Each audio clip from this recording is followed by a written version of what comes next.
I be on the 40 with the 40 on me. I be sliding through the 40 with the 40 on me. Yeah. 40 with the 40 on me. I be sliding through the 40 with the 40 on me. I keep that 40 on me. Let me talk my shit.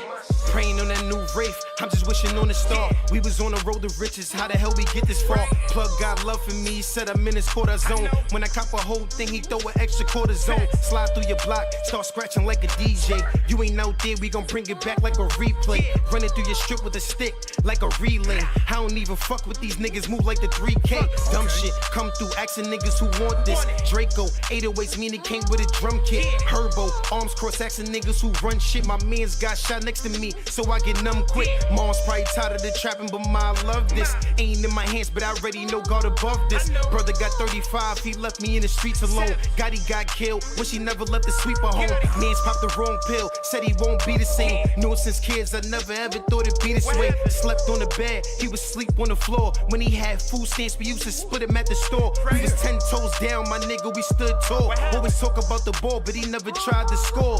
Niggas be having baggage, trying to fly with the pilot, trying to get it in my car. Never know what's the mileage. I done did fly shit, ain't never need a stylist. Method man sliding on niggas like what's the knowledge?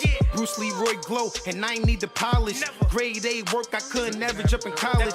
Built a strong team, then I started making plays. Niggas wanna ride my way, but they brushed me the wrong way.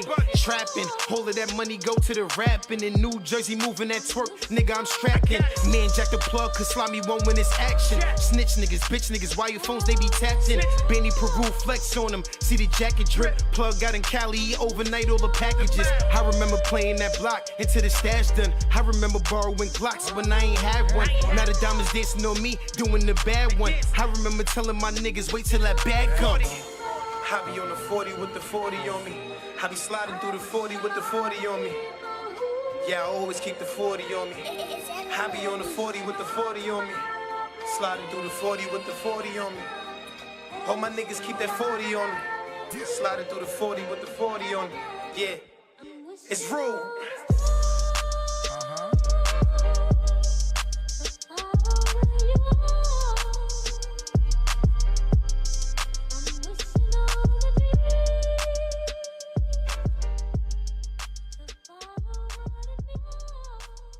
Rick Rule, what's up?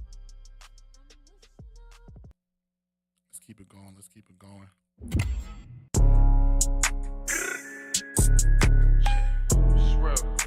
Hey, are you what? 40 shit.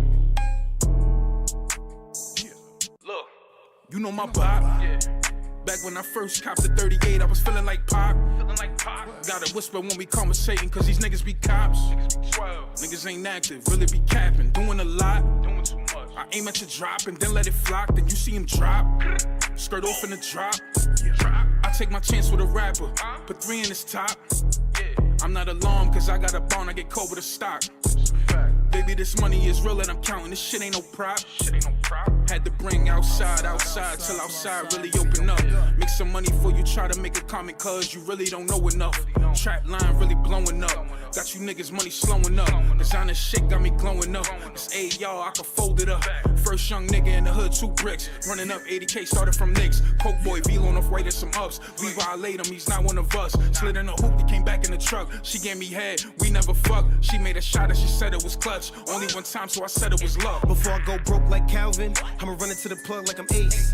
Hit you then go through the race to chase your dreams, so I did it at Chase. I'ma touch down at that bank, I'm doing well, way more than Fargo. I cannot give you no credit, you did it, I know I won't see you tomorrow. Hit your bitch, she gon' do what I say so. I'm spinning your block, I'm with Fazo. Please do not step on these Fazos. Sit you close enough, you know that's a case closed. You know my niggas is trend setting. I lift the 40, I'm bench pressing. Marry my pot in my whip game. I cook the rocket, look so precious. I made a meal of the stove top. I'ma put on for the whole block. Little bro always on defense. Pass from the hammer, said work on your jump shot. Don't pull up if you ain't hit no ops. I heard they spinning and spinning again. Fuck around and got dizzy. Hopped out and you know that they missed me.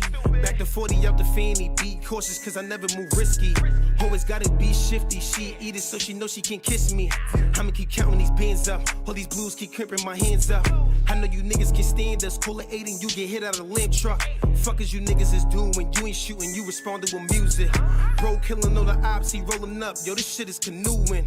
I'm in the trap, that's 7 days, I'm in the field, I'm calling plays. I'm getting money, I'm stuck in my ways. Yeah, nigga, we paid. You know what I jack, and that's till it made. I know the ops is all on my page, and that for my S is double M. Yeah, nigga, we blaze. And that for the foe, you know it's the O. Other than that, you know it's the A. And we gonna grind until we find God. Yeah, nigga, that's gang. Fuck going on, nigga? Rick, what's up? 30 or flirty, we hooped out. That's right. Gotta play this joint right here. This my shoes. Hey. Damn, this shit is exclusive. Hey.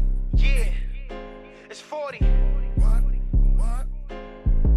Keep the 40 on me if I ever got a beatbox. In the kitchen whipping, I was serving fiends heat rock. My man from down south, he was driving up the G-locks. Them chips are selling quick, tell him wait for the restock. Oh, he the plug, hit him with a slug. I brung a 42 and then his pockets getting dug. I keep a little baby on me, gotta watch how you step. I had 4 P's on me, they try to charge me with an F. Don't act foul when I'm scoring, I can hit you with a tech. I'm the player and the coach, but sometimes I be the ref. We been real, we been rich, and we ain't need a deal. Rob a op for his chain and raffle it on spin wheels. Hit him in his spine, I ain't knocking dreads off. This FM brazy, it might knock his legs off.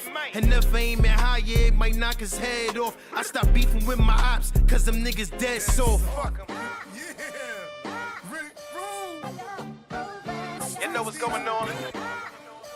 It's Rick Rule.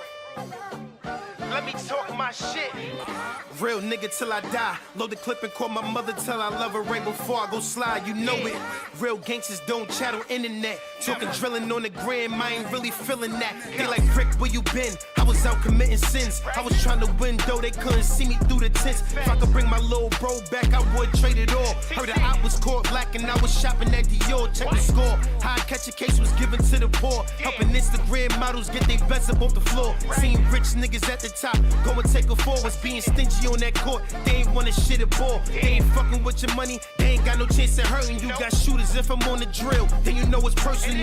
I finished school, I ain't getting no congratulations. Plug invited me to his crib, felt like I graduated. Send a slide, they hit him up, that's how we get the drop. Grab the 8th and get the cash, I'm richer than all of my ops. Don't play no D, you getting J, I ain't leaving no clue. So much blues in my pocket, they was thinking I'm woo. They talking bag shit, these niggas about to get me started. Keep flashing money, we gon' throw you a surprise party. I'm dropping 60 every night, the 40 like the garden. I can't be guarded, I be ballin' like I'm James Harden. 40.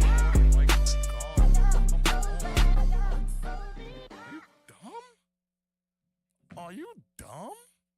The 40 like the garden. Come on, man. What are you talking about? Let's go. Let's see. Cocaine. Oh, you know how to play my gun. Yeah. I traded it all for the black. I traded it all for the Glock. I traded it all for the squad. I traded it all for the cars. I do it. You know how to play my shit right here.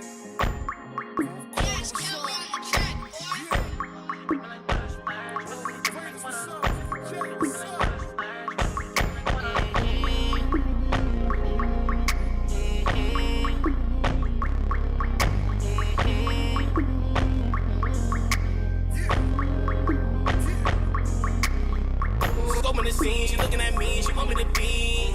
She get on her knees, I give her a thing, I'm making her scream. She gripping the cover, she told me to go on side of her feet. Gripping the cover, she love when I fucking put her to sleep.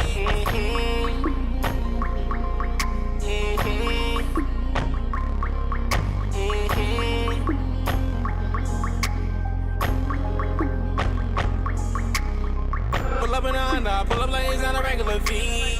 But she fell in love with a nigga, she loving the way that I be. We can get intimate, I love her wearing my heart on my sleeve. We can get intimate, she like pulling you the man of my dreams. I put it up, I put her to sleep. I look at her, like ooh, queen. That pussy was soaking. I get her wet like it's water, yeah. I get her wet like an ocean, yeah. I gotta go. We got a thing going on, me and Mrs. Jones. I try to leave, she pulling my jeans, she telling me no. She tell me she love me when I need some money, I'm hitting the road. Now I'm on the road, showing the scene, she looking at me, she want me to be. She get on the knees, I give it a D, I'm making her scream. And she OD, and she low key. She give me the cover, she tell me the number on side of her feet.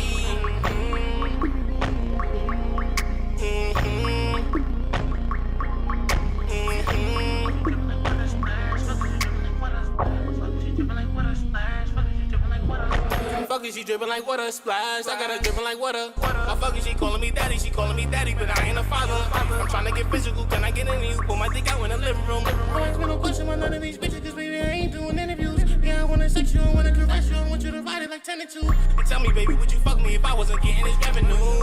Where you when I'm in the towns, when I was OT, you was sending news. I throw you some money when you come around, my baby professional. Scoping the scene, she looking at me, she want me to be. Get on the knees, I give it a D, I'm making her scream. She giving the cover, she tell me the nut on side of her feet. Gripping the cover, she said when I'm fucking, put her to sleep.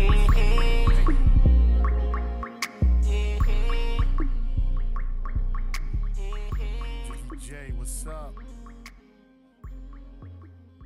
Let's see.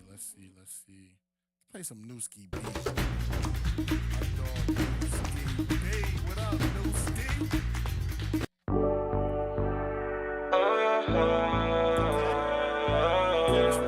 Newski the artist.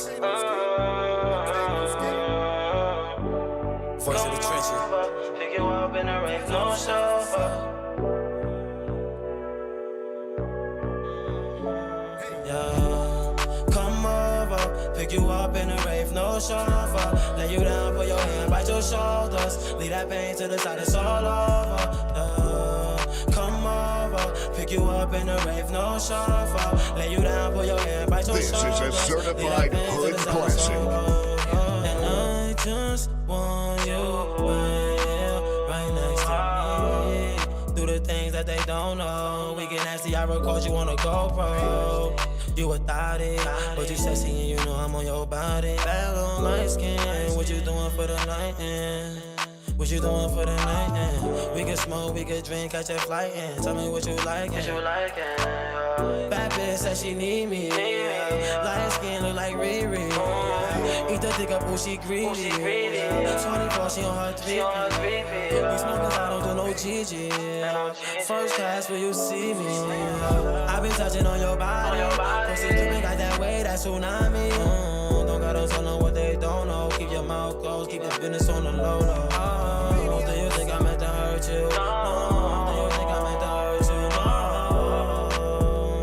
So let's snap together and cry together. So I hate to see you leave, but I'd rather watch you go. Maybe you can go. Say you love me and I swear to God.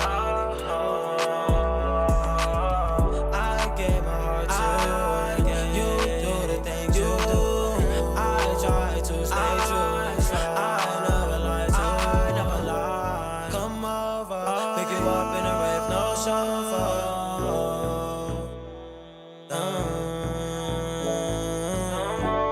Come over, pick you up in a rave, no chauffeur.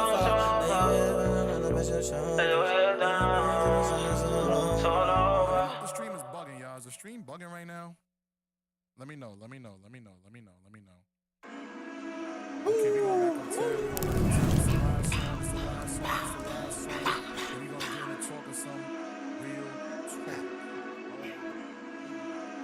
16 in this Wildin', I'm bugging, I'm gripping the semi. See an odd nigga, we doing This is filthy. a These bitches on me, they know certified I'm hood litty. Don't classic. talk much, cause I'm one in a milli. Bring out the purchase, know they bugging. Y'all niggas is pussy, y'all niggas is bluffing. Calling my foes at the end of discussion. Calling my threes, just know they ain't coming. Never settle car, came up for nothing. Bag talk, got me dripping designer. Like a papa, fuck around and get nada. Top the nigga, they just look at me different. Shooters with me, better think fast. Shooters with me, better think fast. Spitting on them like a Mike Jack. Doing 200, this Hellcat. This money flowing through my conscience. I ain't want all of that nonsense. Know some niggas bring out the purchase, know they see it, odd nigga. We gonna run this back. These bitches. We gonna run this back like a Flex. Freestyle, let's get it.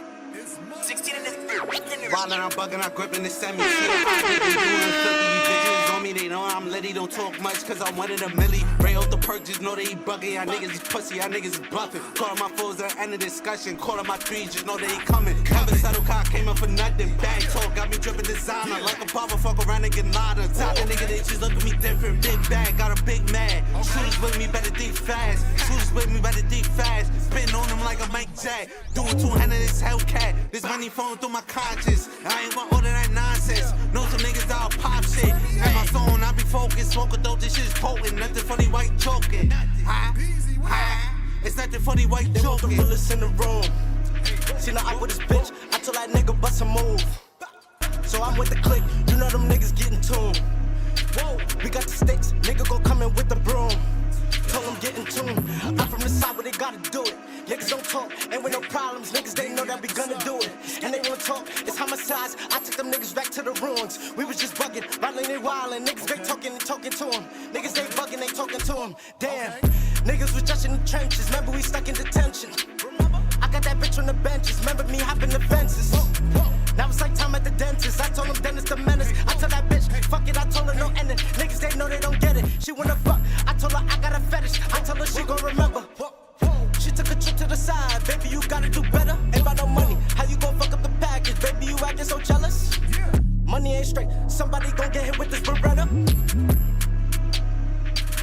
Foresight 400. Maine, what's up? Beezy, what's up? L-Star, what's up? The whole Foresight gang, what's up?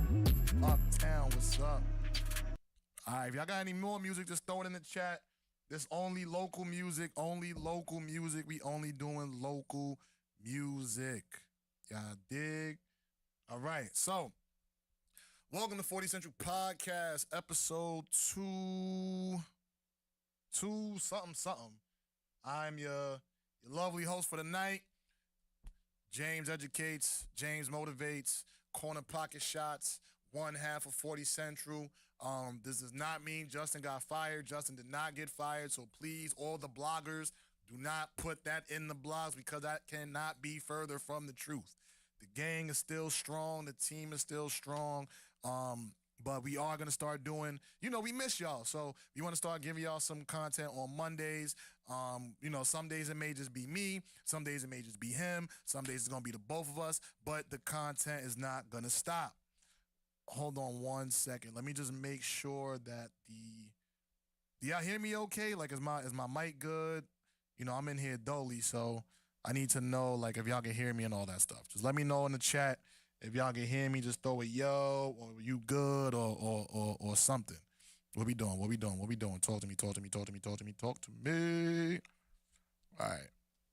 While y'all let me know if the audio and the levels and all of that is good, then I'm going to just make sure I'm getting paid by turning my monetization on. So y'all might start getting some ads. That's a part of the game. Unfortunately, we're going to have to get some ads to keep the show up and rolling, because ads is where the money at for the most part. I am working on that book, though, on how to create a podcast, a successful podcast. Thank you, my brother X. Loud and clear. All right, so let's just do some recapping here. Well, first off, I just got my tickets to the fight. Boots Ennis will be back. Shout out to my boy Boots. Matter of fact, we got the drops tonight. Let's get the drops popping. There's a round of applause. Yes.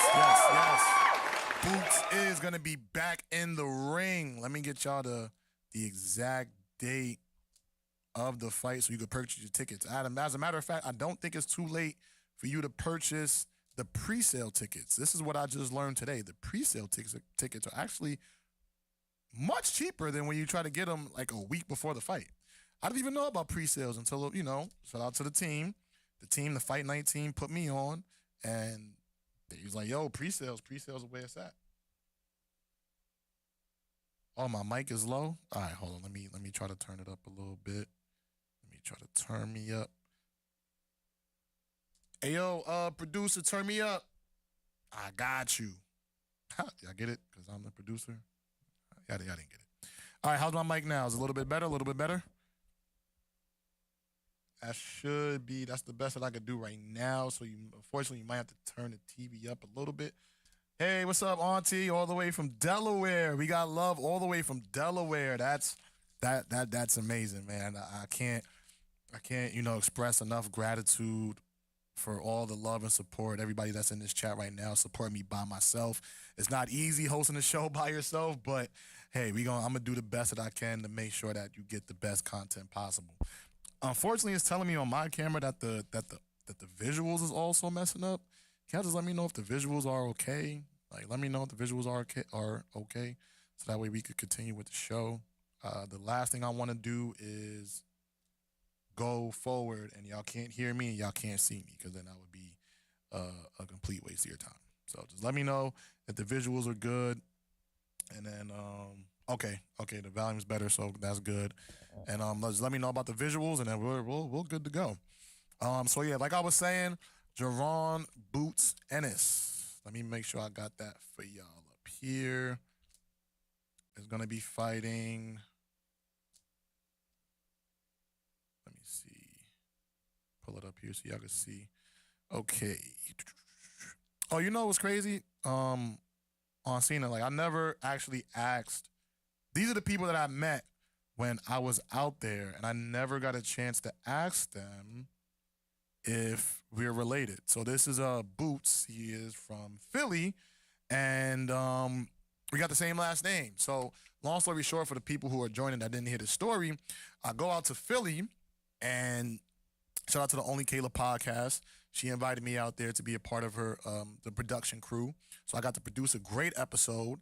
I'm gonna actually get that up here for you, where I got to sit down. Well, Kayla got to sit down, but I produced the episode of when they sat down before his last fight, when he fought Madrimov. Let me see, Only Kayla podcast. And it was crazy because while they were like setting up and stuff like that, I didn't even want to, I'm not the type that is into attention. I don't want people to think that I'm doing something to try to get over or to try to be sneaky. I'm just not that type of guy. I'm either going to be direct with you, or I'm just not going to deal with you at all. That's the type of person that I am. So I'm the type that I'm not going to ask you a question, because in my mind, I play chess. So I'm not going to ask you a question to make you think I'm asking you a question just to get something out of you. I'm not that guy. I'd rather just not talk to you at all and just live with the what ifs. So we're doing the production, and it's going fantastic. Let me see if y'all can see it. I think y'all should be able to see it. Yeah, so this is Boots and Kayla. Again, like I had the wonderful opportunity to be able to produce this show. I got to be able to pick the scene, help with the camera placement, the microphone levels, all that stuff. Shout out to Kev. Kev was also there handling the audio equipment, and it definitely took a village. But while I'm doing this, Kayla's doing the thing, killing it with the questions as usual. She always does great interviews. And while this is going on, we start to wrapping it up. And we get to the end of the show, and Kev is like, yo, like, you two got the same last name. And he didn't believe it. He was like, nah, no way. Kev was like, yo, pull out your ID right now. He kind of said it like a cop. So I was like, you can't just tell a black man to pull out his ID. But, for the sake of the conversation and building, I was like, okay, cool. So pull out the ID. He's like, yo, like, that's crazy. Like, I usually don't meet Ennis's. And usually when I meet an Ennis, we related. So he brings his dad over and tells his dad, whatever. So we chopping it up, stuff like that. And again, I'm not the guy to make you think I'm about to ask you for something, or I'm talking to you to try to get something out of you. So in my mind, you don't know me. So, and your camp is growing. So I'm always thinking about what the other person is thinking, because I like to play chess. I'm thinking, if I start asking questions, you thinking I'm trying to get on the team now to try to get something out of you. Like, that's just how I seen it. Well, that's just how I see things in the real world. And I mean, we build we exchanged numbers. The whole thing was dope, and we've been building ever since. But I still never got to ask that question because I was nervous. I don't want to damage the relationship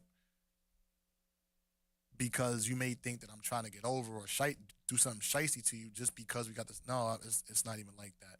If it's gonna be genuine, let it be genuine. If not, I'm just cool, always thinking what if. But everybody that I talk to says, hey, like y'all got a similar style, y'all look alike a little bit, y'all might actually have some type of relation. We'll see. We'll see. If that conversation ever comes up again next time I'm in Philly, then we may cross that path. But until then, just shout out to the whole Boots Ennis camp and the whole Ennis camp out in Philly. You guys are doing a phenomenal job with Jerron Boots Ennis, and he's been representing the city with the utmost respect, the utmost loyalty, the utmost love, the utmost preparation, and that's how you represent your city the right way. And he's going to put on a show at this next fight. So this next fight is supposed to be Boots and his next fight. If you look at Boxing Rec,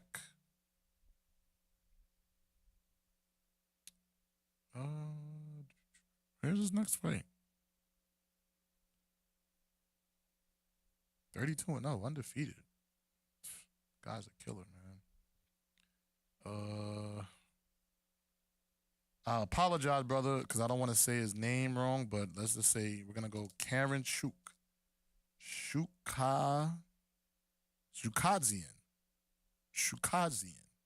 Rematch now for November and November 9th at Wells Fargo Arena. So shout out to the whole Four Corners team. We was mobbing out there in Philly last time. We filled up the whole van.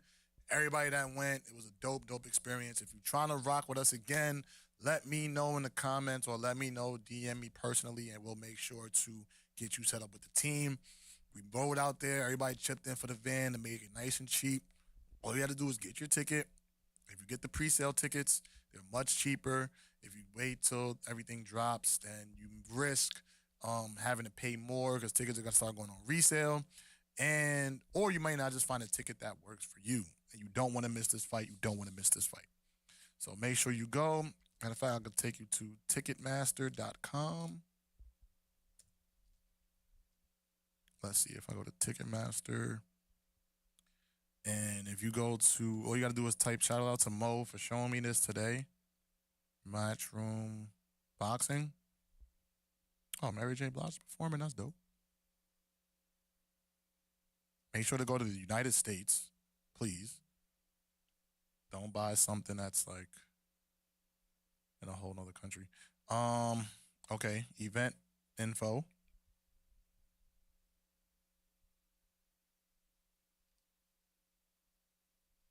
Yeah, I just want it to be genuine. I don't want it to again, like I don't want people to think that I'm just trying to get over on them just because we got the same last name. That's not what I'm trying to do. So if it's genuine, then great. If not, then I'll just continue to live with the what if. Why is it not allowing me to? Oh, the pre-sale tickets ended.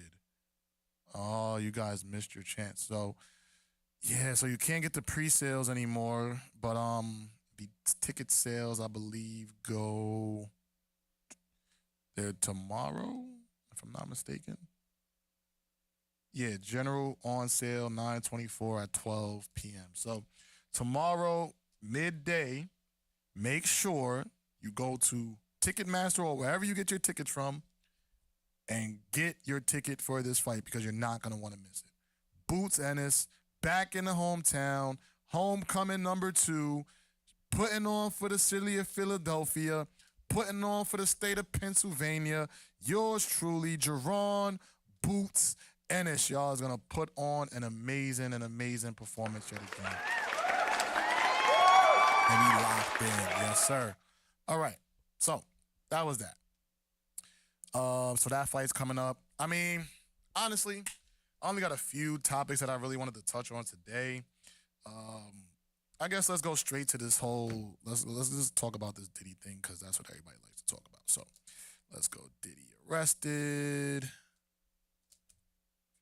in the news. So of course, if you have a cellular phone or if you walked outside of your house or you went to work somewhere, you probably heard this conversation somewhere.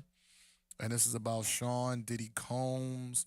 Predicted they're probably going to be arresting me and resurface video about parties. So this is more and more news coming out and about the whole Sean Puffy Diddy thing. Shine just spoke out. For those who don't know, Shine used to be under Bad Boy. And this, I don't know the truth. I wasn't there, but they're bringing up this trial again. I'm sorry, I can't pay for the New York Times right now, the LA Times. So they're bringing up this trial again with Shine, and the idea is, a lot of people speculated. Again, this is speculation. I do not know this for a fact. I was not there, and I do not know any sources, reliable sources that know the truth to what happened. But apparently, Shine did the bid and held it down so that way Puff wouldn't get in trouble. There was a shooting. There was apparently a firearm went off in the nightclub, and Shine ended up doing the time, and apparently Diddy held it down. I mean, he was supposed to hold him down. And I guess recently, Shine is reformed. He turned his life around, and now he's, I think, a politician or something, a diplomat, something in Belize. And, as somebody who's a politician or in a public figure, they asking him, yo, you affiliated with this guy? Now you got to start clearing your name when you're in that public atmosphere, because any little thing, somebody's going to tie your name to it. This happened 20-something years ago, and they're still going to try to tie this man's name to it.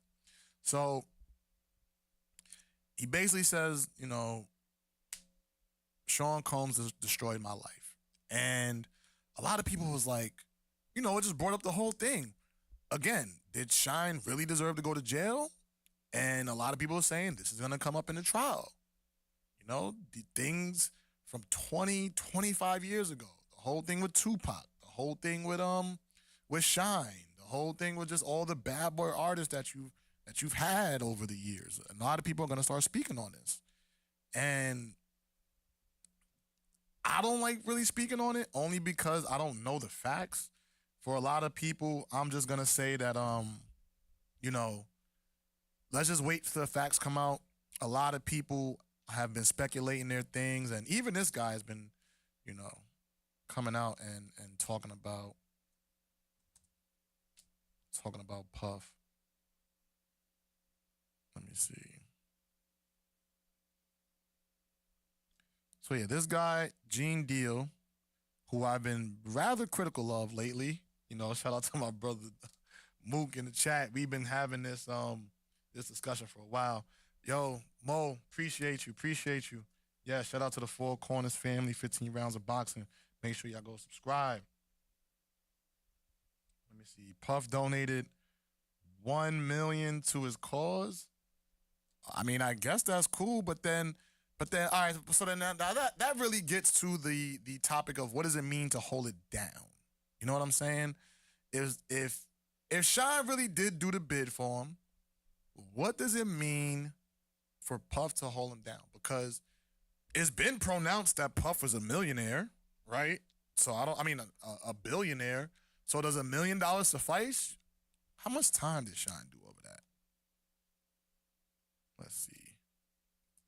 How much years did Shine do? 10 years? Oh, hell no. A scuffle reportedly broke out when Combs knocked a drink from a man's hand after someone tossed money in the mogul's direction. So somebody threw money at Diddy's face. He slapped the drink out their hand. And then somebody passed on the pole, and 3 bystanders were injured. So I don't even know if they had anything to do with the situation. Shine ended up being charged with assault and was sentenced in 2001 to 10 years behind bars. Now, that's tough because at that particular time, I can understand where Shine is coming from because you grow up in the atmosphere of no snitching. You grow up in the atmosphere if your man did something but you got caught, you supposed to hold it down for your man. That opens a whole Pandora's box to the conversation of should he have even did it? Should Shine have even taken the bid for Puff? That's the real question. Because I don't know if you would classify Shine as gangster rap. I'm not really too familiar with his music. I know the big hits, but I'm not really too familiar, so I don't know if you would classify him as gangster rap. But what type of code did you come up on to where you thought that was cool? Like, I'm gonna hold my man down, do this 10-year bid, and I'm gonna do it for $1 million? I don't know. And again, this is all speculation. Puff could have probably sent the money while he was in prison. Probably could have sent bread to his family, to his country. I don't know. Again, this is all based off speculation. I don't know, so I don't want to act like I have the facts. All I can say is Shine did the bid. Diddy was never associated with that crime. 20-something years later, probably maybe 30 years later. No, 2024, this happened in 2001. So 23 years later, everything comes back full circle. You see how that works? Everything, nobody is untouchable. That's one thing life will teach you.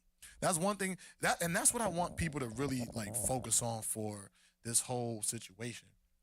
All right, we get like the parties and all that stuff, and even that, I'm tired of people mentioning that in the media. The parties and the sex scandals and all that stuff. All right, whatever. What laws did he break? And even, the Joe Budden podcast spoke about this, so I don't want to make it sound like I'm player hating. I'm gonna give y'all flowers respectfully, And I thoroughly agreed. We are being distracted by the freak offs, right? Quote unquote is what they're calling them, freak offs. That we're forgetting what crimes did this man commit, because it's not a crime to have a party. It's not a crime to have an orgy, as long as there's consent. I preface everything with consent. So there's no problem doing any of these things as long as there's consent. And nobody's being held against their will. And nobody's being drugged. Now, again, what crimes did this man commit? Oh, wait, hold on. Getting a phone call.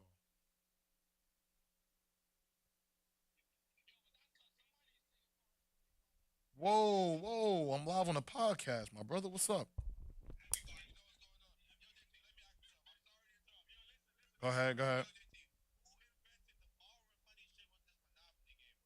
The borrowing money? It was Miami.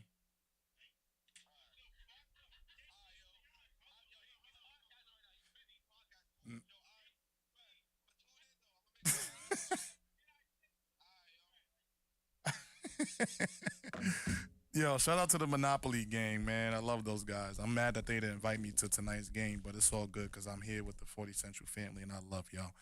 Sorry, excuse the interruption. I apologize. But yeah, so, I don't know. Sean says he's past it, so I don't really want to dwell on that too much because it's not about Sean. This is a Puff situation. But again, I do want to really hone in on, let's really focus on the crimes that this man committed. Because everybody keeps saying freakos. And I get it, because that's what sells, but that's not really what matters. That's not what matters. What he did in his bedroom with the consent that I'm assuming, I can't even assume. I don't want to say that because it sounds like I'm taking a side. I don't know what happened, but until they can prove that people were held there against their will, which I pray to God they weren't, I don't know, man. I don't know what to make of this situation. Because, let me see. Puff. I'm not calling him Puff Daddy. Puff charges in trial after arrest.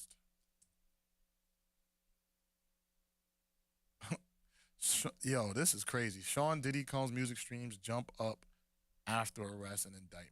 Okay, that's not important. But again, look at these headlines. All right, Sean Combs' music streams jump following sex trafficking arrest and indictment. Diddy's music streams are jumping. Okay, so we know.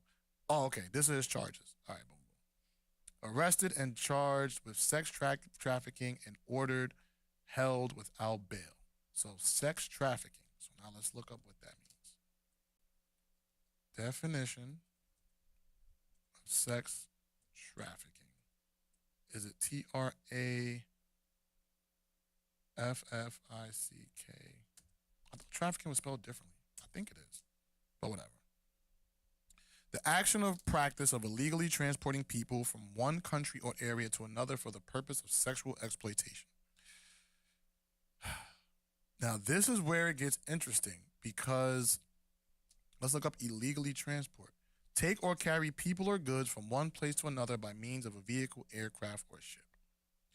So let's say he has a private plane, right? And on this private plane, he brings some women from the club. They go to the club, they chilling, whatever.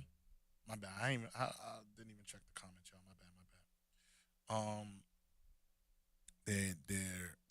They chilling. They get on the plane. They popping bottles, having a good time. They go from LA to Vegas. You mean to tell me because that happened that, let me be careful. If that happened, can that be considered sex trafficking? They get on a plane from LA to Vegas. They land in Vegas and they have intercourse. Is that considered trafficking? Because it doesn't say, to go back to the definition, the action or practice of illegally transporting. That's the key word. So what does it mean to legally or illegally transport someone of sexual exploitation? Exploitation, the action or fact of treating someone unfairly in order to benefit from their work. This is where it gets nasty. So let's say a woman gets on a plane. They go from LA to Vegas consensually. She said cool. But then has sex for a role in the movie or a beat or a feature. Does that constitute as trafficking? It gets very, very, very scary. To the point where I think I'm done talking about this because the more I talk about it, the more like jitters I get because it's a very, very dark trial. It's a very, very scary trial. And knowing that he's not going to get bail makes it even worse because we don't know what this man is capable of. And I don't want to be on that. Listen, I ain't trying to have no problems with you. We ain't got no issues, Puff. You stay over there. You know, thoughts and prayers to anybody who might have been affected. And I'll just leave it at that. And for those who do know the truth, you know, allegedly Gene Deal knows the truth. So if you know the truth, speak out. You know, that don't hurt. That's why I don't really like speaking on it because I don't really know the truth. But hey. All right. So that's enough about Puff. What else has happened? Oh, there was an article that I wanted to talk to y'all about. There was an article. Let me see if I can find it. I think it was like Education Weekly. This is Education Weekly, African American Studies. Excuse me. African American Studies. It was like a requirement.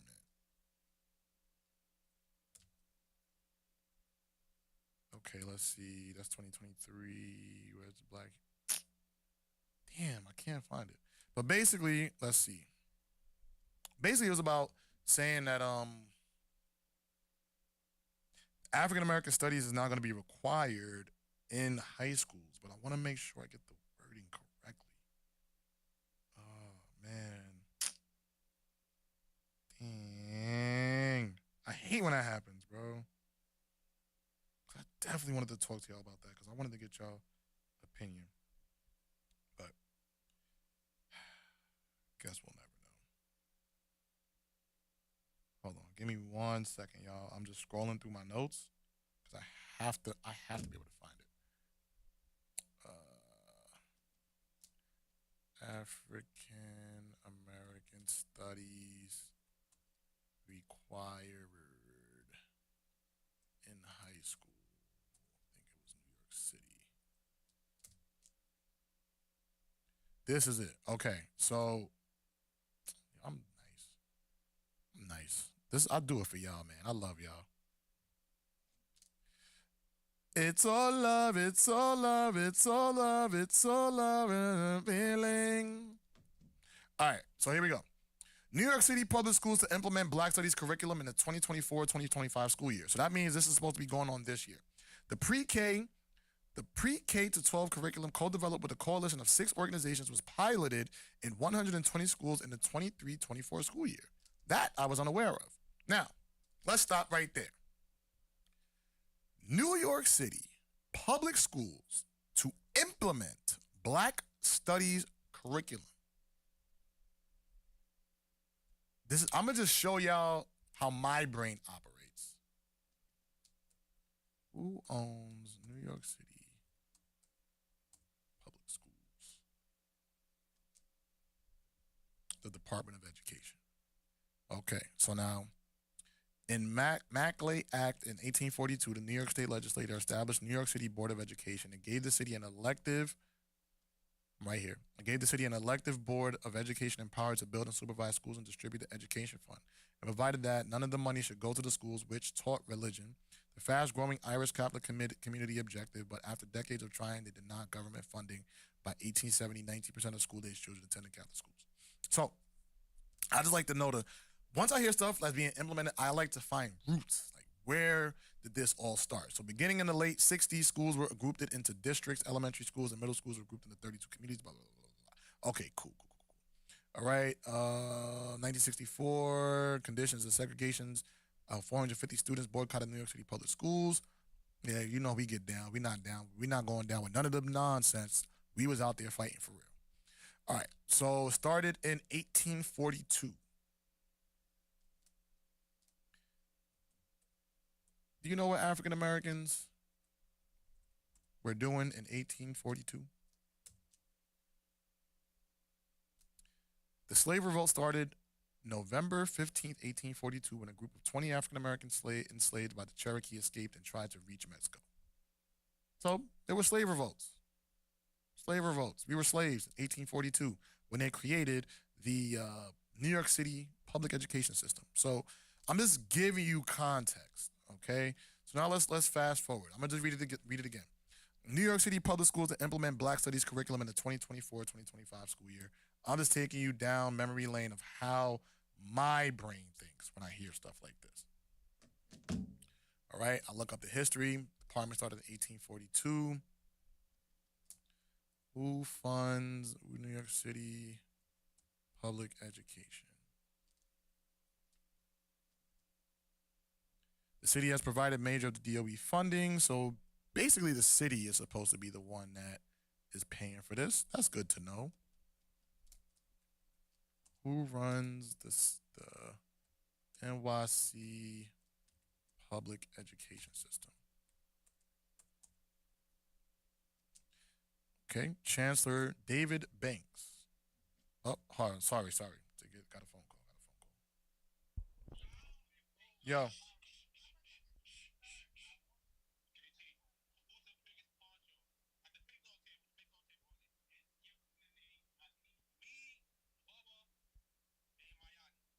Who's the biggest poncho?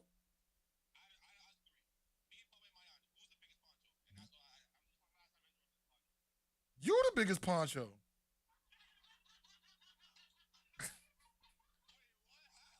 Cause you always making bad deals. It's you know. Sorry about that. Yeah, Monopoly gets real. It gets real with Monopoly. Know what I mean? But shout out to the gang. Shout out to the gang. But all right, so now we got a black man, David C. Banks. So shout out to David C. Banks, black man, know what I mean, took over as chancellor. So I wonder if he was a big proponent of building this. But, you know, I always want to know where these things originate from, because I know in the origins of the public education system, our kids weren't thought of or cared about. So when I see things now, it just makes me think in my mind, in 1842 when we were slaves to now 2024, I got to do that math. Let's see.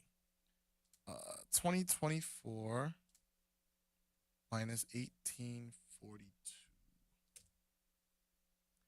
And 100, almost 2 centuries, 182 years later, we get here. Okay, just context. All right. So now the pre-K through 12 curriculum is not going to have this.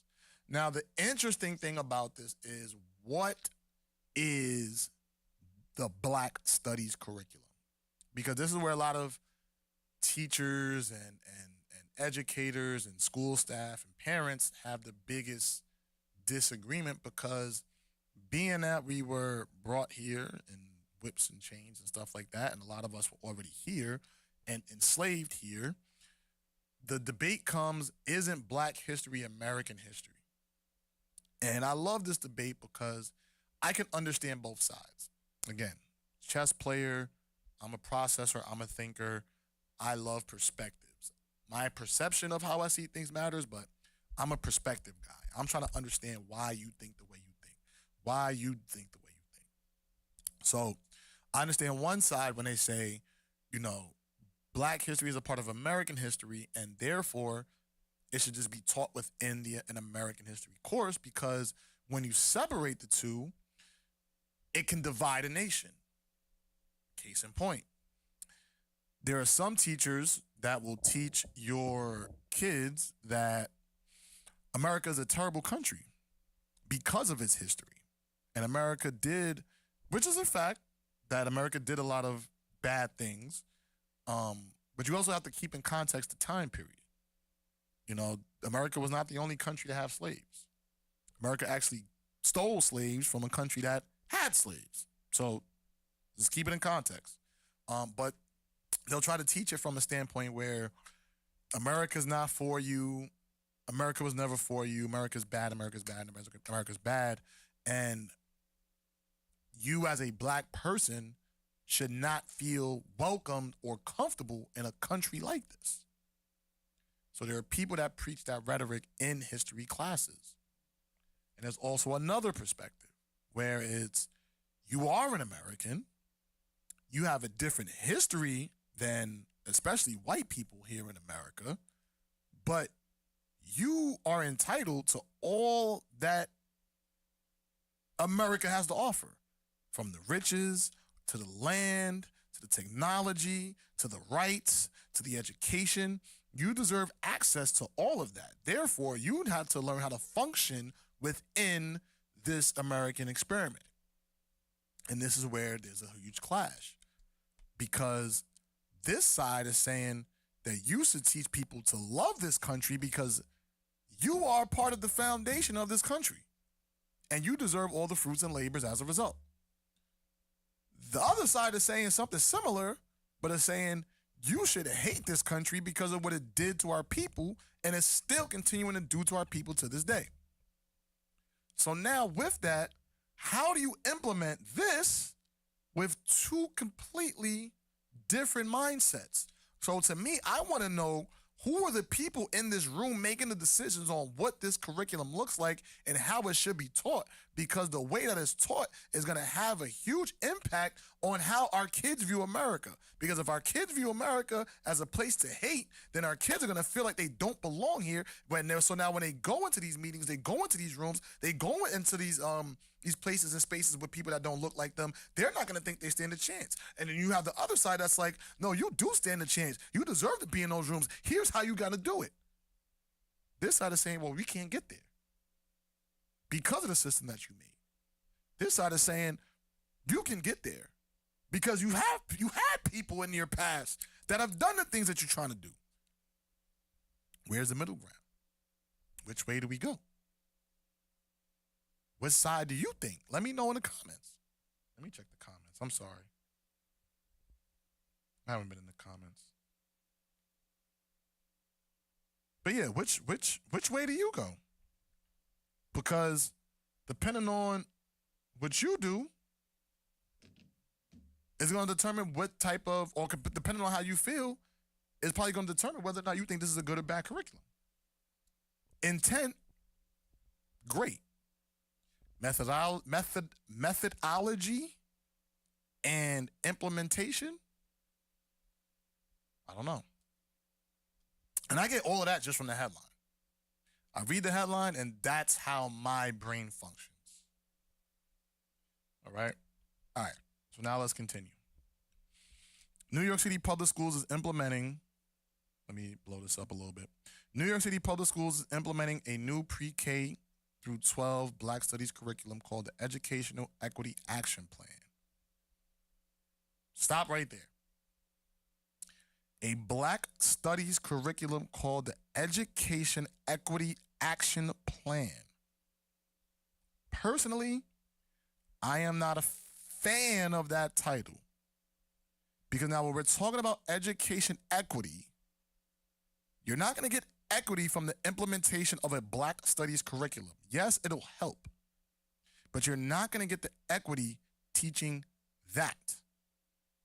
I think that's our role as a community, to teach our history the right way. To teach our history in a way where our kids believe that they can compete with whoever, no matter what. You may have to work harder because of the history, but that don't mean you can't do it. That's what I believe. But now, when we talk about education equity,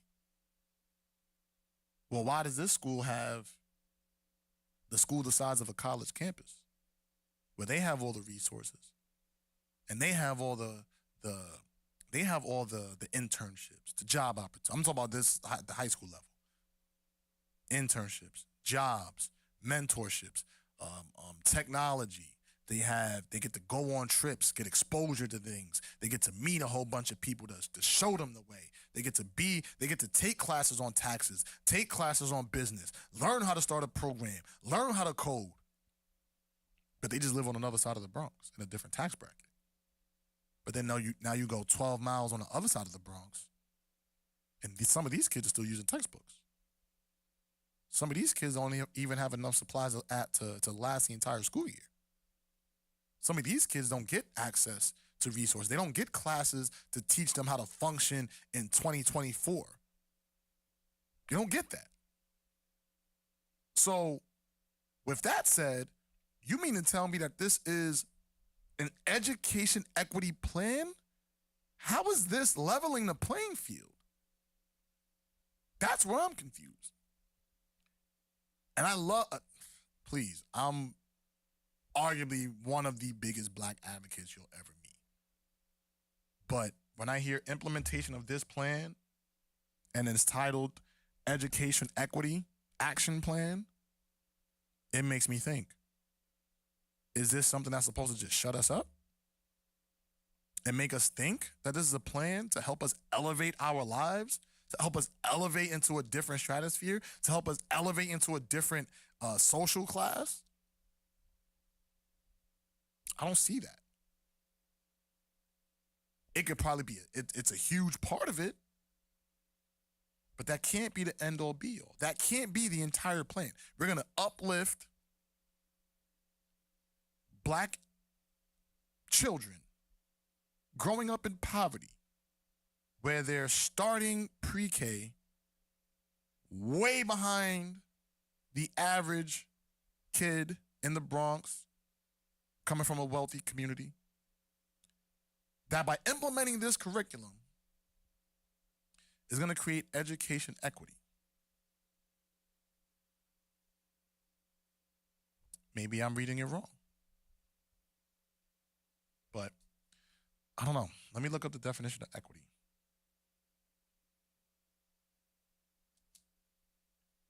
Definition. Equity. The quality of being fair and impartial. The value of shares used by a company. Well, that's different. But yeah, the quality of being fair. Okay, so then now, if it's about fairness, so now do you do a curriculum for every race within public schools? Because why aren't we learning about Asian American history? Why aren't we learning because they have a history in America? Why aren't we learning about Indian history? They have a history in America. Why aren't we learning about white history in America? Some people say that's American history, but to each his own. I don't quite see it that way. So there's a bunch of different ways that we can look at this. Excuse me for chewing my gum. There's a bunch of different ways that we can look at this, but that's just, again, where my mind goes. And this is only bullet point 1. The EEAP coalition includes 6 organizations that work with the New York City Department of Education to create and launch the curriculum, which is described as a landmark 3-year project. Who are these 6 organizations that you have to be a part of this? I think that's key. Because I don't know those 6. And that's not to say I should be the one to say you don't deserve to be here, you don't deserve to be here. But I think the people deserve to know who are these people, because if these are people that are tied to certain ideologies that aren't for the benefit of black people, then I don't think they need to be in this particular room, having this particular discussion, implementing this particular material to our kids. I don't think that's fair. Ironically, because this is an Equity Act, the curriculum aims to provide an African-centered perspective that predates slavery and values unity, wholeness, cooperation, liberation, and education as the practice of human freedom. Now, I think that is very noble. Let's break this down. An African-centered.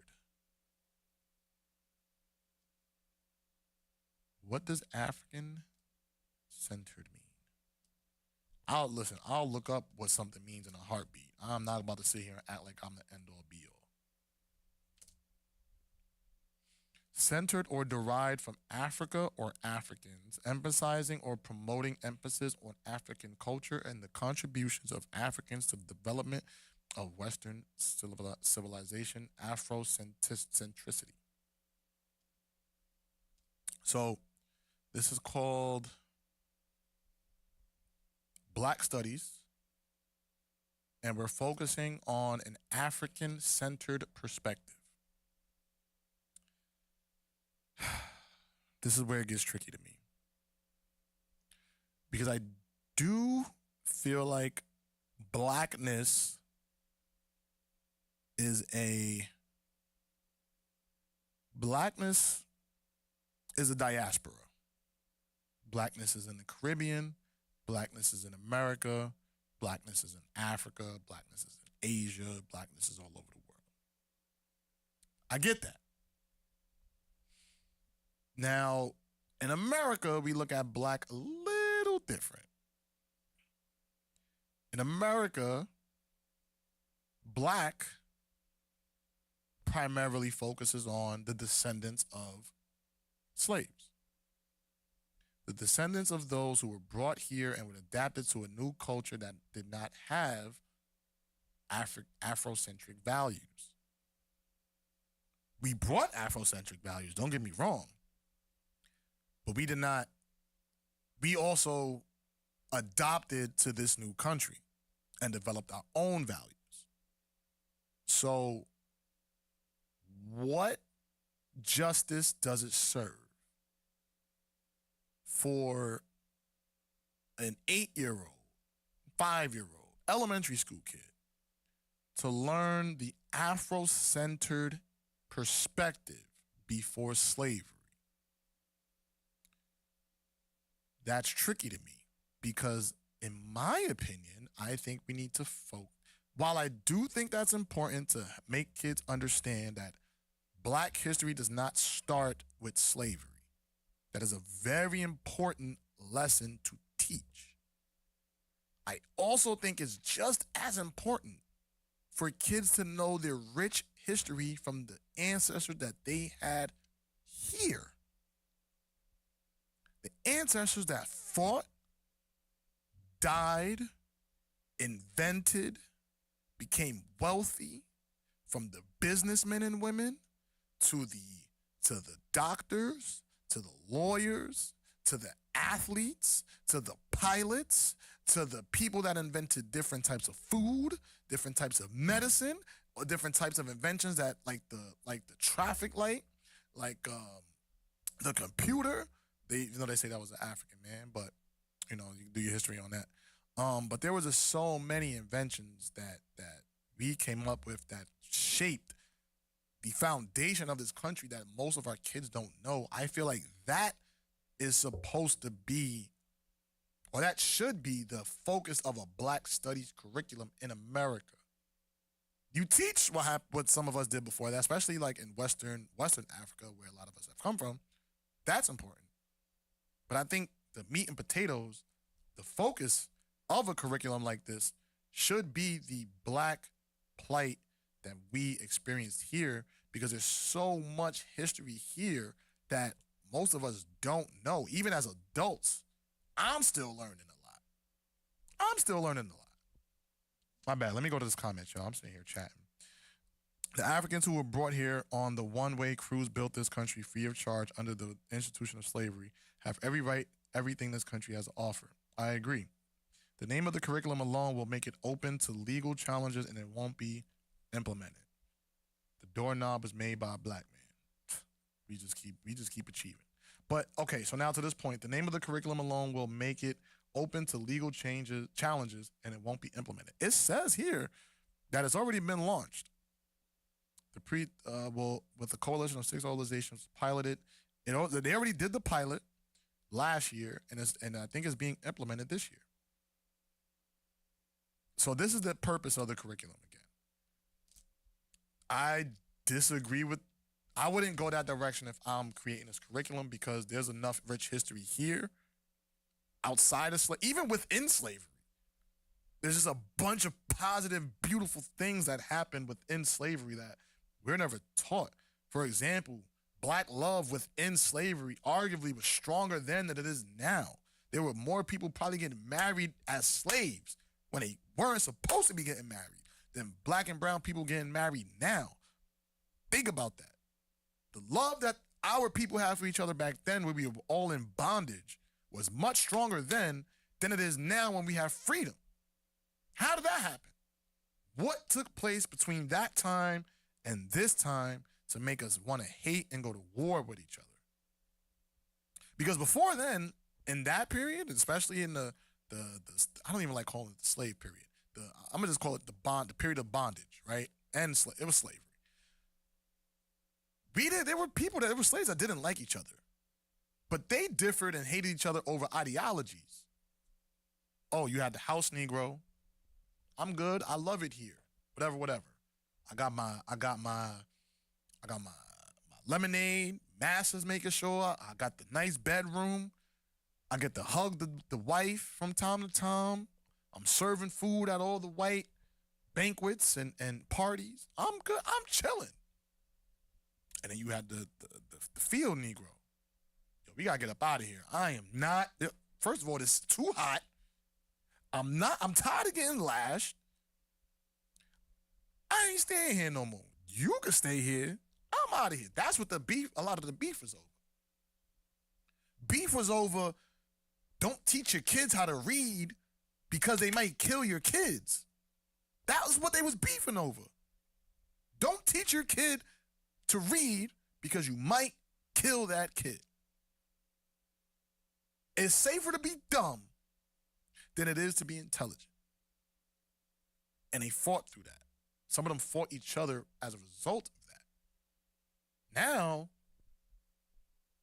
2024, people killing each other for no reason. Cold fries.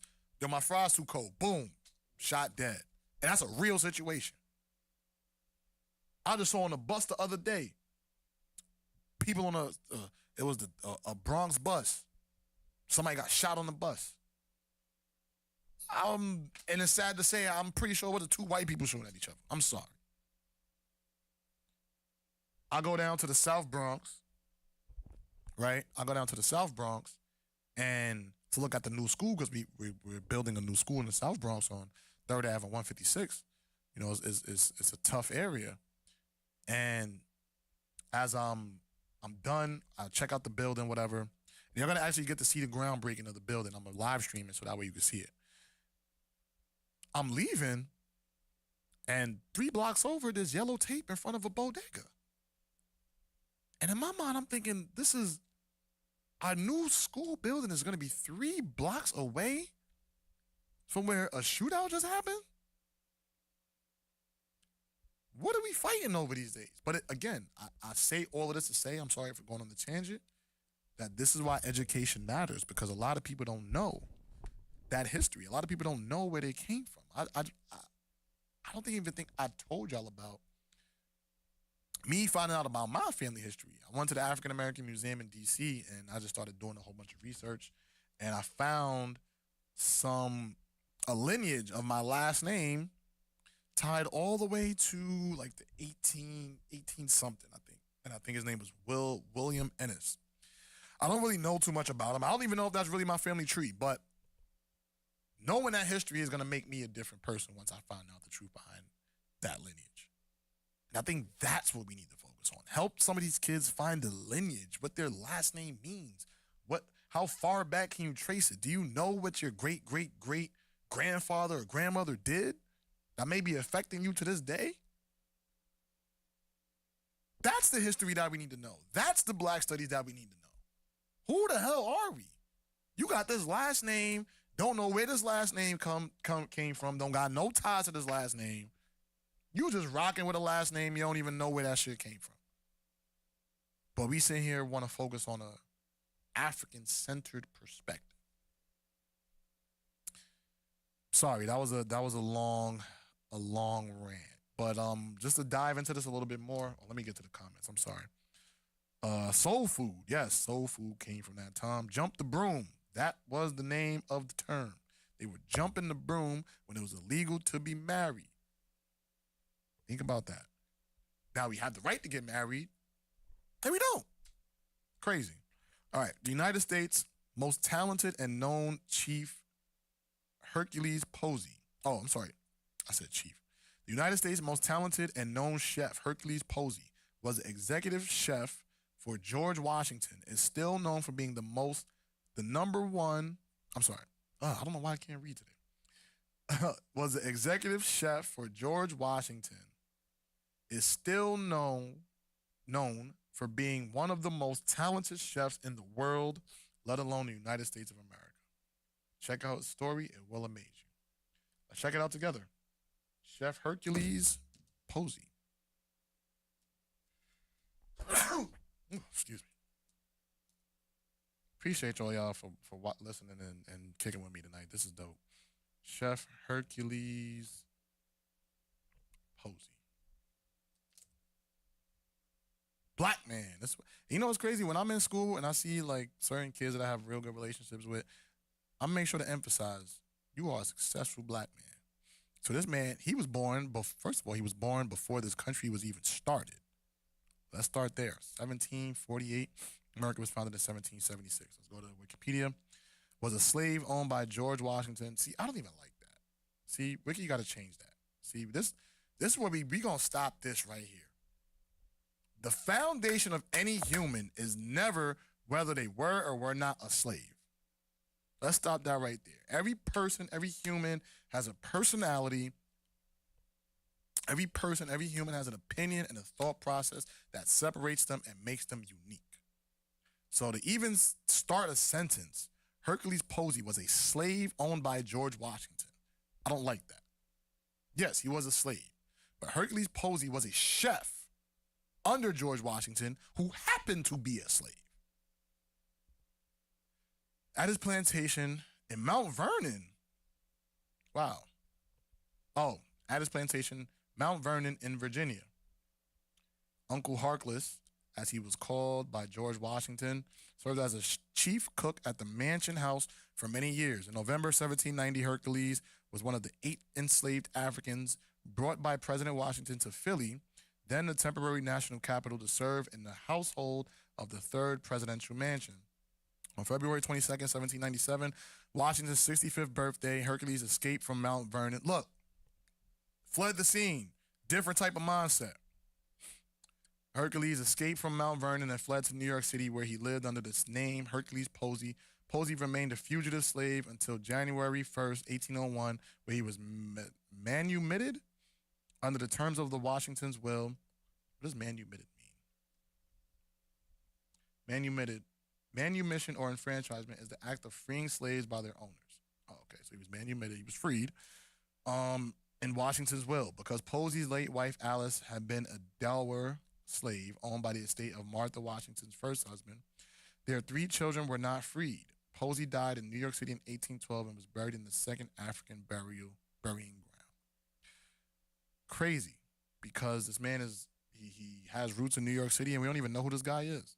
But see, it's stuff like that we're supposed to be learning in a Black Studies course. I don't think we should be learning about the cultures and traditions of a country outside of here when we don't even know what we did here. Again, we could do both, but I think it has to be a gradual process, right? That you could start with the drums and the instrumentation and the language and stuff like that predates American slavery. Cool. But that needs to be a subsection of the Black Studies curriculum. I wanted to make that clear.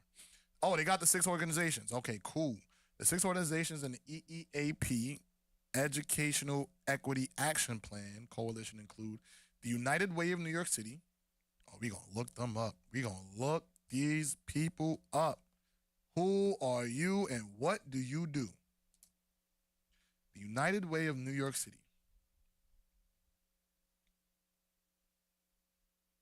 Our work, all right. Our work, our approach, leadership, cultures, who we are. All right, let's go there. Who is United? Because I've never heard of them. The mission is to help mobilize our communities to break down barriers and build opportunities that improve the lives of low-income New Yorkers for the benefit of all. Okay. So it sounds like they're for low-income New Yorkers, but that don't mean you for Black people. Because I don't want to just say all low-income people are Black, because that'll be crazy, and that's not true. So it sounds like, these are people who are for the poor. Okay, that's cool. Eagle Academy Foundation. Who are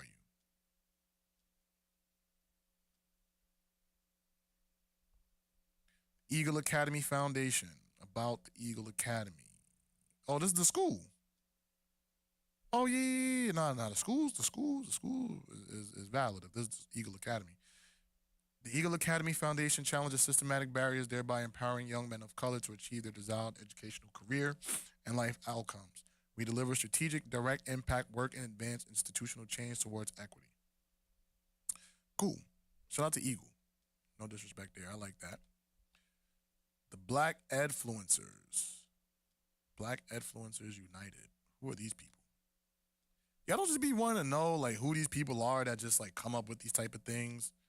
I just be wanting to know who are you? I don't even know who you are. All right, let's see. Meet the board. Join policy advocacy. Let's see. The voice of BU. The purpose of the advocacy committee is to amplify the vision and the mission of Black Edfluencers United. We do this through the work of our 2 subcommittees. All right, but what do you guys do, though? Okay. All right, I see Black faces. That's beautiful.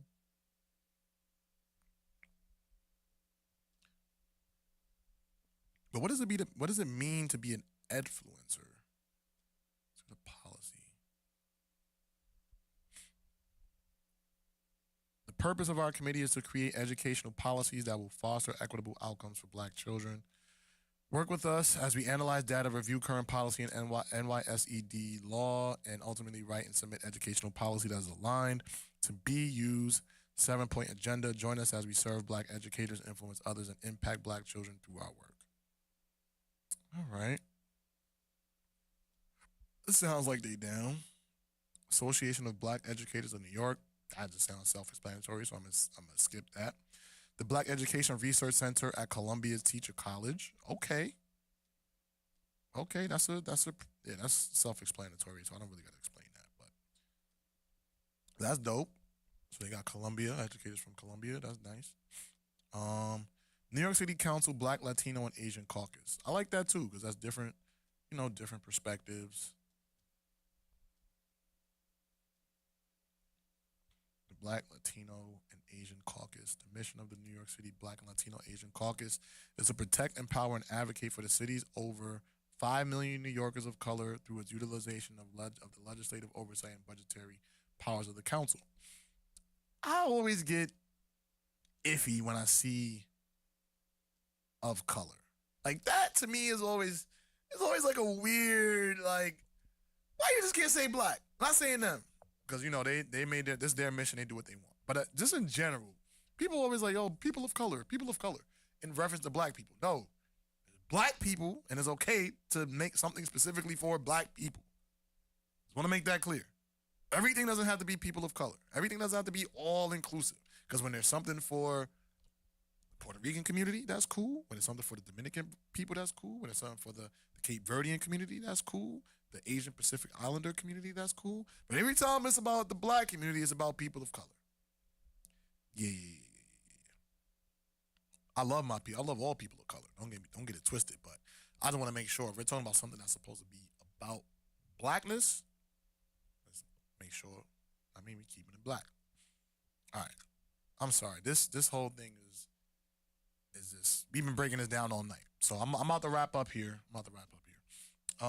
What is truly black culture? Food, music, fashion, education, inventions, businessmen, businesswomen. And there's so much more we need to learn because we have a lot of history untold and unlearned. And that's literally what I'm talking about, And to go back to this curriculum that they're starting this year, it says Black Studies curriculum, but it is an Afrocentered perspective, African-centered perspective. So this is focusing on the perspective of the African culture prior to slavery in America. But why not just have an African studies course? Why call it Black Studies? That's a disconnect. Unless we're saying, I don't know, to me, how can I make this sound? Again, I'm on a podcast, so I'm trying to be professional. So I want to make this make sense. Killmonger and Black Panther had two different ideologies. I don't think Killmonger would identify as African.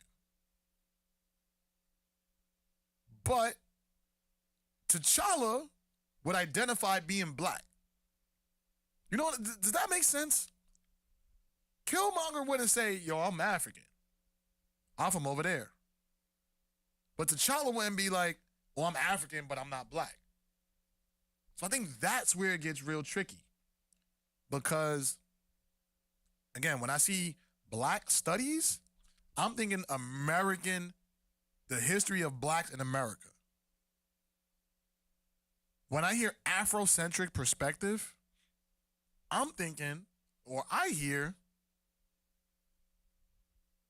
we're focusing on what's going on across the sea, this ocean. I don't know, man. It's real tough. Okay, let's see. They scared to even say the word black or mention it. I mean, that's true. I think that's more so because people are scared to mention the word black primarily because it sounds like you're taking a side that society doesn't want you to be on. Where it's like, no. I'm black. I'm on the black side. I ain't no shame in that. Every other race, every other culture does it. Why is it taboo? Why does it puncture your skin? Why does it make the hair on the back of your neck stand up when you hear the word black? That's your problem, not mine.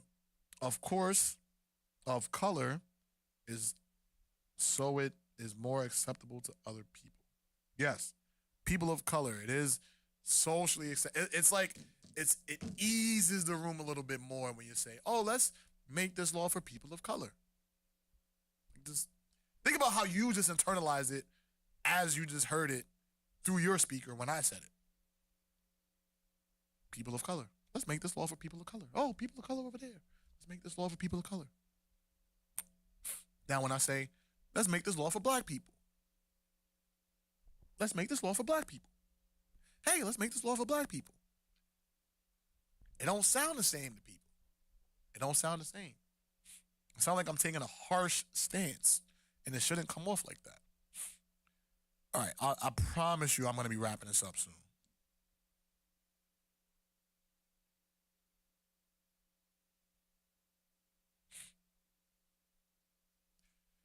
Man, if you want me to keep doing these conversations around education and blacklist, man, just let me know in the chat, please, because I could do this every month. I could do this every day. I love talking about this. The curriculum was partly inspired by the movements of social justice and reform during the COVID-19 pandemic and the civil unrest of this time. So let me get this straight. You had protests during COVID in 2020, the riots and stuff like that. Some of it was around the race tensions in the United States. Some of it was around the lack of resources that the country was given to people of color, and particularly black people, black and Latino people. Now, you mean to tell me we have to have a black studies curriculum because we turned shit up? That sound right? I'm going to go back 183 years. The New York City public education system has been going on. You mean to tell me that it took a pandemic, civil unrest, the movement of social justice and reform, for y'all to say, let's make a black studies curriculum that's Afrocentric, that covers the Afrocentric perspective? That's your solution? That don't sound right. Maybe, not just maybe, what if we gave these people resources to help them become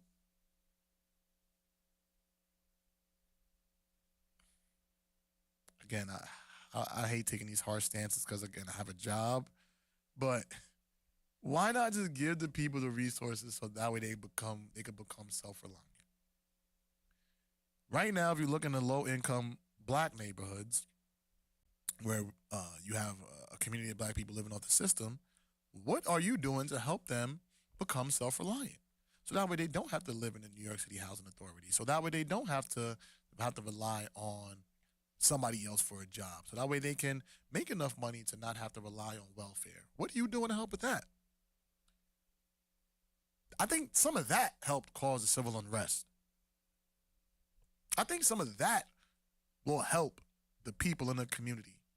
When I did that book bag drive over the summer, and I just saw how many families were just so appreciative and loving and cared that I did that and put it together. My thing is, I could do that with just networking, relationships, and bringing people together. That's how I did that. I'm not rich. I don't got hundreds of millions, if not billions of dollars yet. I don't have that yet. So I could do that for my little community, my small neighborhood. What's stopping the country from? We got people coming from that's getting brand new handouts of money, promised job. Am I bugging? Please tell me if I'm bugging.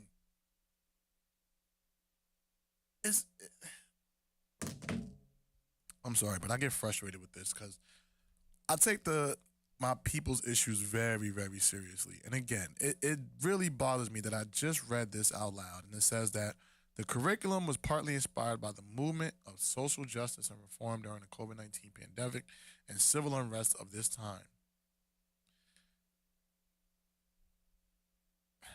Okay.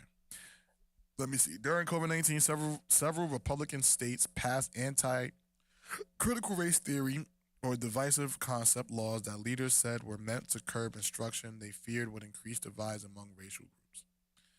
I'm not too familiar with critical race theory, but what I am gonna do is get more familiar with it, and we could talk about that next week.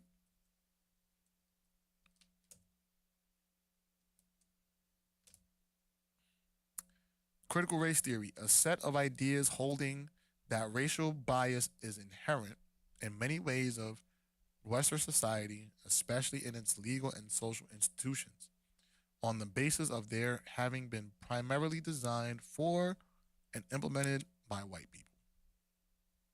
Okay. So it's saying that racial bias is inherent, meaning that it's passed down, it's in our damn near in our DNA. In many parts of Western society, this is where it comes from. It's inherent not in the people, but in the parts of Western society. So, like, let's say, for example, like the police, the police system. The system of the police may be inherently racially biased. Okay, I can hear that argument.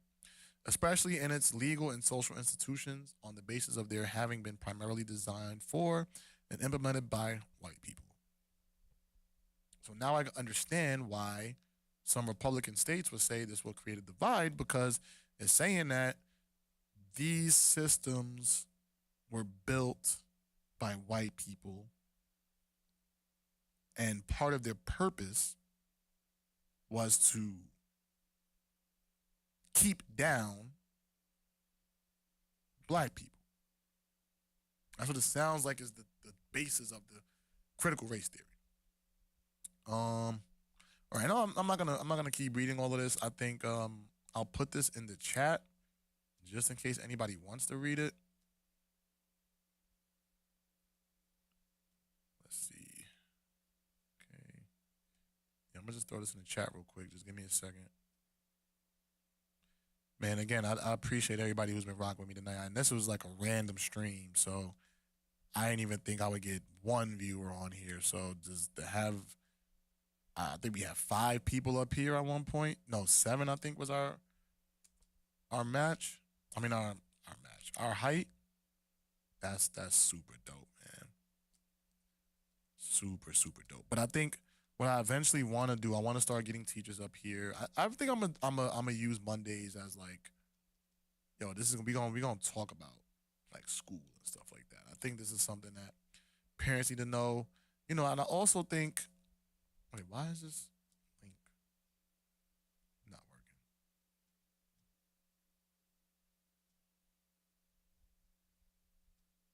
K-12 Dive. I never even heard of that magazine. But like I was saying, you know, I didn't even expect one person in here tonight. So to have, I'm sorry, but this website isn't working. The link isn't working. But you guys can see if you want to read it, you guys can see the K-12 Dive. This is the title of it. And this is the writer right here, senior reporter Naz Modan, who wrote it. You guys can read it. But thank you, Auntie. Appreciate you. I have to do a better job of reaching out and talking to you more directly as opposed to through a podcast. And there's no excuse for that. There's no excuse for that. And I got to be better. And I think our family has to actually be better as well.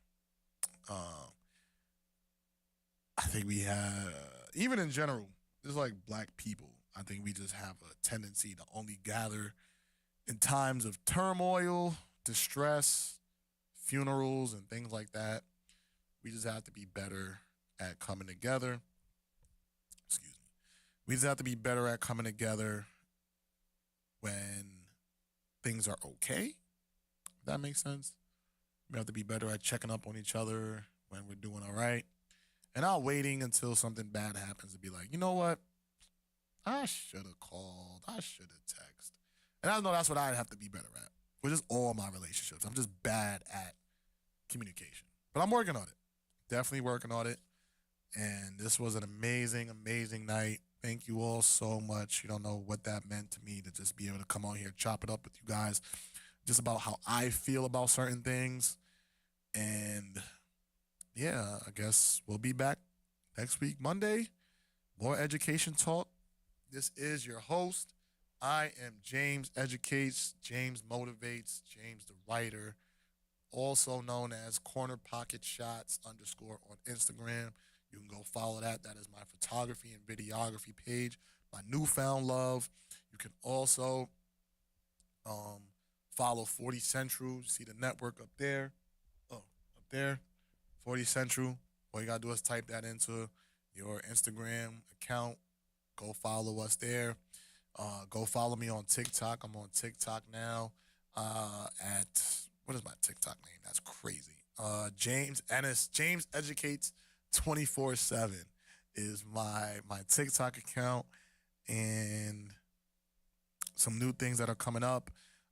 We are going to be live streaming the groundbreaking of our brand new school. So let me give a round of applause for that, because that's dope. Implementing our new, we're doing the groundbreaking on Wednesday, probably Wednesday morning. I'm going to be sending out the link, so be on the lookout for that. And what else? 15 Rounds of Boxing podcast will be live. I may be on the show again this week. Talk about the AJ Joshua fight. Shout out to my brothers at 15 Rounds of Boxing. Fight Night Mo, the boxing maniac.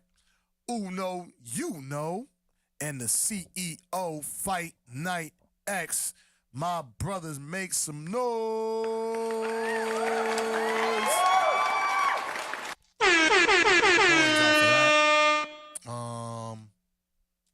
Shout out to the Only Caleb podcast. Shout out to the Only Caleb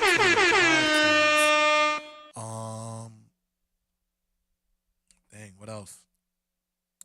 What else we got coming up? The Boots Ennis fight. Shout out to Jerome Boots Ennis. We'll be fighting again November 9th. What else is coming up? 40 Central podcast will be live on Thursday. Shout out to Justin. We're going to be back live and direct on Thursday. What else? And shout out to my family, man. Shout out to my family on both sides. My mom's side and my dad's side, you know. Both have amazing people and people that I love dearly, and this is what I do it for.